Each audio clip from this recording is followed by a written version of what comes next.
A city does not die when its last resident moves away. Death happens when municipalities lose the industries and vital populations that made them important cities. The economy has evolved so much since the middle of the 20th century that many cities that were among the largest and most vibrant in America have collapsed. Some have lost more than half of their residents, others have lost the businesses that made them important centers of finance, manufacturing, and commerce. Abandoned areas of these cities have high crime rates, which not only keeps people from relocating to these areas, but is actually an incentive for them to move away. This, in turn, leads to the image of these cities as desolate urbanscapes. In today's video, we will be showing you 10 American cities that are dead forever. But before starting the video, I want to request we put our best efforts to create a single video. So please don't forget to like the video and subscribe to the channel. Let's start. Number 10, Buffalo, New York. State world-class architecture, a vibrant art scene,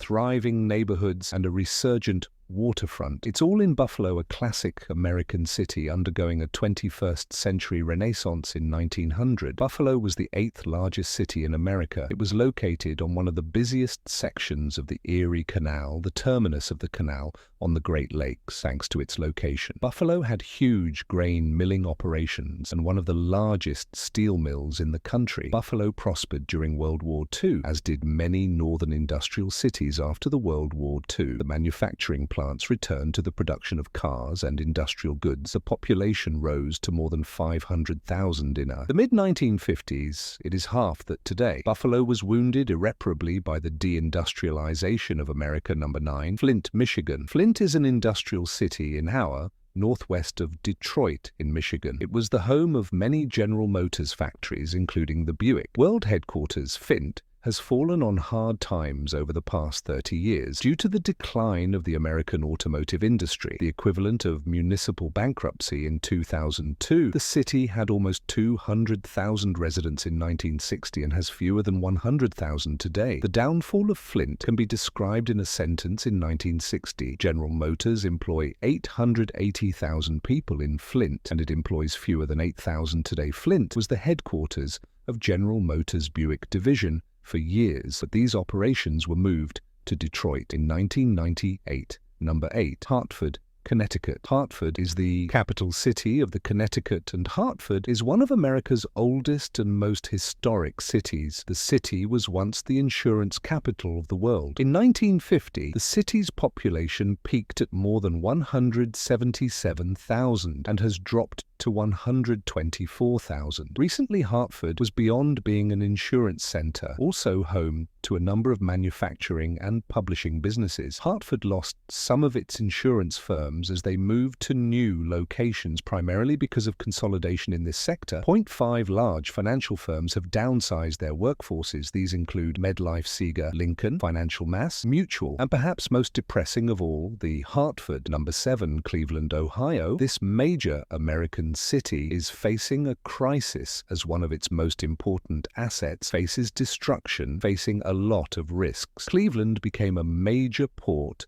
and land transportation hub due to its central location on Lake Erie. A number of the largest rubber companies in the world and other manufacturers for the car and steel industry were also located near or in the city. Cleveland had 94,000 residents. In 1950, the figure is below 480,000 today. A number of the large manufacturing operations have left the region or downsized based on the transfer of the steel, rubber, and car industries elsewhere, particularly to Japan. Cleveland metropolitan area violent crime rate was higher than the national rate in 2020. Its rate of property crime was higher than the national rate. Number 6, New Orleans, Louisiana. The location of New Orleans at the mouth of the Mississippi made it one of the most important ports in America for more than 200 years. Oddly enough, New Orleans remains a massive port, but a Number of the jobs which were once performed by laborers are now automated. A great deal of the commercial traffic, which once moved by river, is now transported more efficiently by truck, rail, and air. The city had also been a financial capital of the South because of the cotton and river trade, faster growing. Southern cities like Atlanta became more important financial centers as their populations grew. The city also suffered from its location, part of it below sea level, and several hurricanes that hit the city particularly. Hurricane Betsy in 1965. In August 2005, Hurricane Katrina dealt the city a nearly fatal blow in the year after that. The population dropped to just above 250,000, down from 627,000. In 1960, the BP oil crisis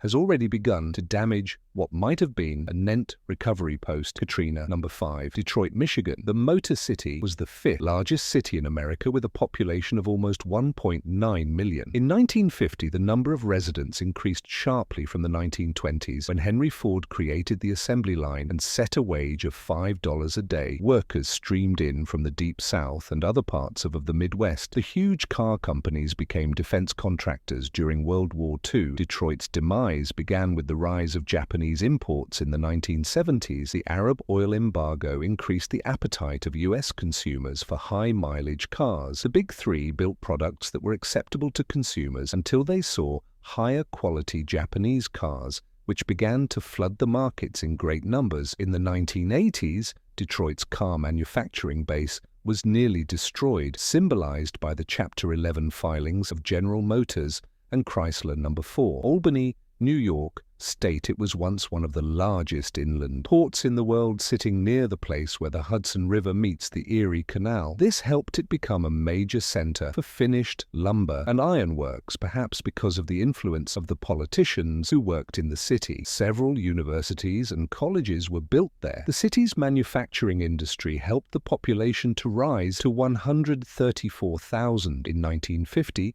It is now under 95,000. The higher education institutions in the region have begun to help Albany become a regional center for information technology and the biotechnology industries. But these are not large enough to offset declines in the city's fortunes, which began in the 1960s. Number 3. Atlantic City, New Jersey. Now known mostly for its gambling business, Atlantic City was dying before legislation allowed gaming companies to operate there. The city was created as a tourist location in the 1880s, and a number of massive hotels were built there. The city's appeal to tourists was damaged primarily by two things. The first was the availability of inexpensive air travel to southern resorts areas like Florida. Vacationers could fly from New York to Miami, Fort Lauderdale, and Palm Beach in less time than it took to drive to Atlantic City. The second, the rise of Las Vegas as the gaming capital of the world made it the preferred destination for many conventions. Atlantic City got into the gambling industry in 1978. Too late. Number 2, Allentown, Pennsylvania. It is the third largest city in Pennsylvania, with a population of 125,340 as of the 2020 census, and was the 68th most populous metropolitan area in the United States as of 2020. This Pennsylvania city had two advantages in the middle of the last century. It was well located for railroads that moved freight from the Midwest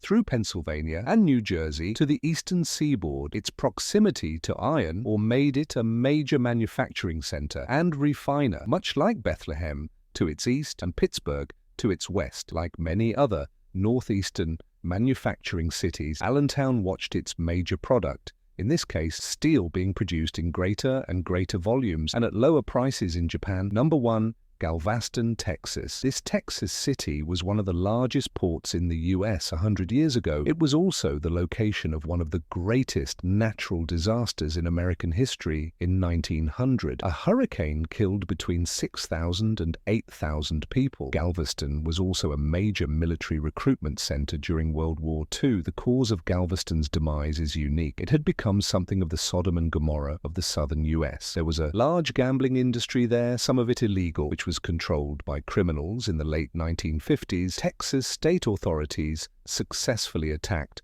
local organized crime. The regulated tourist trade could not replace the illegal business. Galveston's port and hospitality industries had begun to improve but were trampled by the effects of Hurricane Ike. In 2008, the event destroyed a large part of the city's tax base and set back the tourism industry once again. So I hope you enjoyed this video. Don't forget to like the video and subscribe to the channel. Thanks for watching.